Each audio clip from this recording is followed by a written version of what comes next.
भन्थ्यो क्या ए मेदान्तमा गर्नुभएको थियो अकुपन्चर गरेर आयो नि मलाई के भन्नुभएको थाहा छ अब म उहाँले जुन वर्ड बोल्नुभएको त्यही वर्ड बोल्छु है तरन्डीको टेन्सनले गर्दाखेरि मेरो नसा च्यापिएर मेरो खुट्टा यस्तो भयो तैँले त आफू बाँचेर त घाँडो भइस होइन मलाई पनि अब घाँडो बनाइदिस् होइन भनेको कि अब मेरो दोष छ त दाइ त्यसमा उसको नसा च्यापेको मेरो दोष हो त होइन नि मेरो फेस यस्तो भएको मेरो दोष हो त होइन नि त्यही पनि उसले भोग्न परिरहेको छ क्या दाइ अझ बाँकी छ क्या यो त मैले हेरेर जस्ट लाइक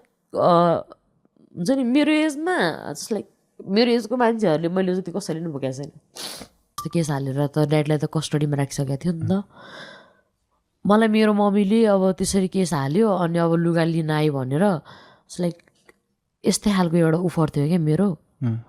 हाम्रो त्यो क्यानबियर हुन्छ नि हो सेम त्यस्तै एउटा उफर थियो क्या त्यो उफरले होइन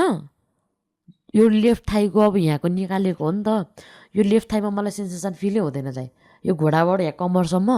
अहिलेसम्म मलाई अहिले पनि मलाई फिल हुँदैन क्या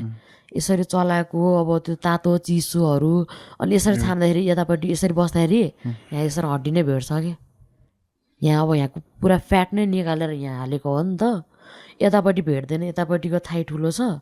यतापट्टि ठ्याक्कै भेट्छ क्या हड्डी अनि यहाँ सेन्सेसन फिल हुँदैन यही लेफ्ट खुट्टामै ताकेर अनि त्यो उफरले हानेको क्या मलाई मेरो मम्मीले त्यो बेलामा